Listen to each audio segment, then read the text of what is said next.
continue on with our little build series here. As you can see, we've got the chassis back from powder coat. We put the body on today. So I like to use powder coated versus paint. You just get a nicer finish. The powder coat's electrostatically applied, so it gets a nice full wrap on the tubes. We use a place that is LPF finish, so it's liquid powder coat finishes.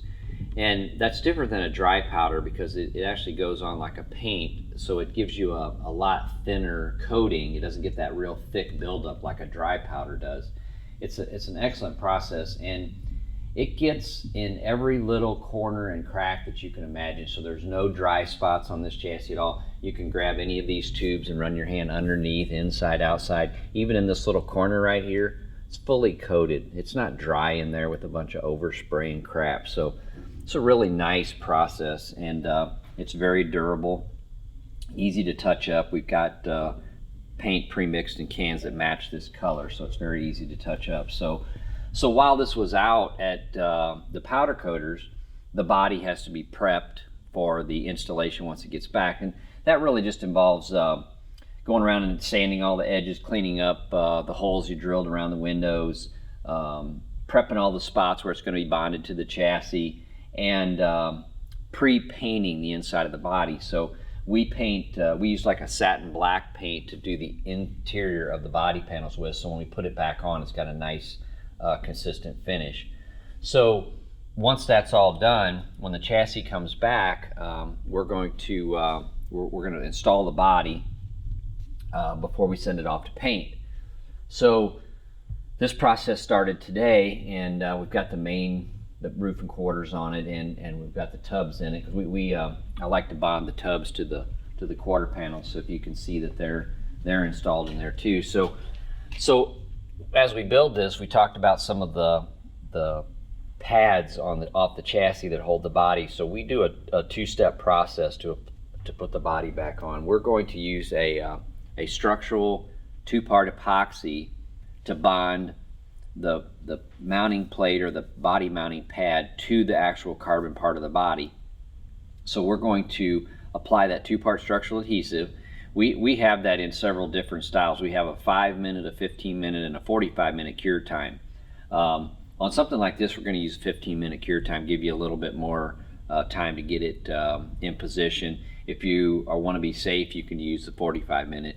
The bond is good on all of them. It's just the amount of time before it starts to kick off. So all of those body mounting pads get applied that two-part epoxy, and then we put the body in place and fasten it down. There's several fastening points on the rockers and around the door, the windshield, and around the back of the car, which positions the body with little Cleco fasteners like I talked about earlier.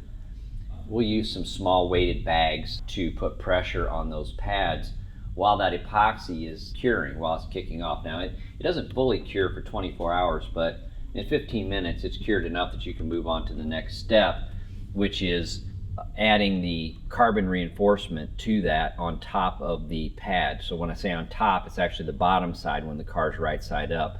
But we've got these turnstiles and we can flip this around. So probably one of the easiest ones to see is right there on the back side of that windshield tube, and you can see that kind of a shaped body panel there that is right up against the roof, and you can see those two little dimples right there. Those are holes that are laser cut into that real thin panel, and what that does is it provides a grip point for the epoxy to squeeze out of and the carbon to go through. So now that we've got this mounted here, we've went over this with a piece of carbon and vinyl ester resin. So we've got two-part epoxy in between the body and the panel, and then over the top of that, we're going to bond this with carbon and vinyl ester resin. And then we'll come back and sand this tomorrow morning, and then touch up this paint here so that all blends in nice and neat. And there's 7 or 8 spots on the roof and the quarter panel area where that gets done. And that plus the attachment at the rockers and at the rear tail section and around the A-pillars on the windshield give you a really nice tight fit to the car. So you got a nice structure for the body to mount to. Once that's done, because I like to bond the carbon tubs to the quarter panels, we do that part now too, so we can, before this car is painted, we can turn it on its side and bond that together. And what that does is it really strengthens the whole quarter panel area, so that when they're body working this, they can get it nice and flat, so you've got some stiffness to it, because this body's really light and thin. So if you're sanding it and it's moving, it's really hard to get a nice flat finish, like a nice show quality finish to the exterior. So with this tub bonded to that, it adds a lot of stiffness to that. So this is, you can see we went right down the tub filler here, right across between the quarter tub and around the back, all the way down to the rear tin pieces. So you can actually see a little overlap here where we put some tape on here and we ran that carbon on down past there. So what we're going to do is come in here tomorrow and take this aluminum panel out, and then we'll have kind of this frayed edge here. We're going to mark that about 3/4 of an inch wide, follow it along that quarter panel, and we'll trim that down. And what that's going to give us is a nice lip there to put about 4 or 5 632 fasteners in, so that this aluminum tub filler here, this back part of this panel is fastened to the tub here with 632 screws, and then down this lip that we just made today, and then all around the back bumper here. So all these little holes that'll have 632 button head fasteners. Now this is all going to be anodized, but right now we've got it in there so we can locate the tubs properly and build this lip. And then tomorrow we'll pull this stuff out and this tape will come off, and the tape is strictly on here to act like a release agent between that lip and the aluminum. Otherwise the material would try to bond to that aluminum, and you would end up tearing up the aluminum trying to get it apart. So that 2-inch wide masking tape there is just basically a little non-bond area that's going to pop right out of there. So once we get those out tomorrow, then all that stuff will go with the rest of the aluminum off to be black anodized. So this thing's getting pretty close to going to paint. You'll see that we've got some finish work to do in here, we've got some painting to do, but for the most part we've got the roofing quarters on, we've got the tubs in it. Tomorrow we'll turn this thing flat and we'll put the doors back on it. The doors are already hinged, so we'll put them back on, and we'll do a final fit on our door gaps. So we want to take the time to cut our door gaps now and get a nice 1/8 inch gap all the way around those doors, so that the body shop can do the paint design right on the side of the car without having any interference. So we've already got our gaps cut, because the way we get it back from the paint shop, that door's ready to go put the window in and be put on the car. So we'll finish our door gaps. We'll also go around and do any finish sanding around all the lips on the quarter panels, around the windows, all that finish. Any little frays will be taken and sanded off. And we'll also fit the front end, and we'll fit that door gap on the back side of the front end where it meets the front side of the doors. We'll make sure that gap is good, and that our Zeus holes are all lined up.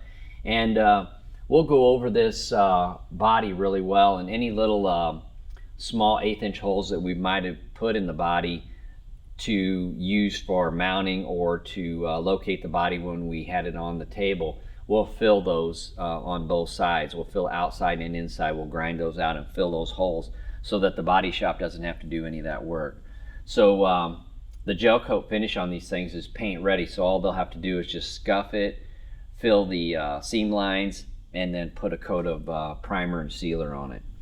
So this thing's getting pretty close, and it'll be in the paint shop for about 2.5 weeks, and when it comes back it'll go right into the assembly bay. While it's gone, we're going to still continue work on this project. So we'll do things like finish the window kit. We're going to sand the edges of the windows and countersink them and paint the borders on them. We're going to send all of the aluminum out for anodizing. We're going to send out a couple of boxes of parts plus the rear end housing to get electroless nickel plated. So we'll do all of that stuff while this is in the paint shop, and then about a week before we get it back from the painter, we'll start pre-assembly. We'll be able to start putting the wheelie bars together, the 4-link bars, all the components that we have will build up into modules, so that when the car gets here we can start putting those on in larger pieces.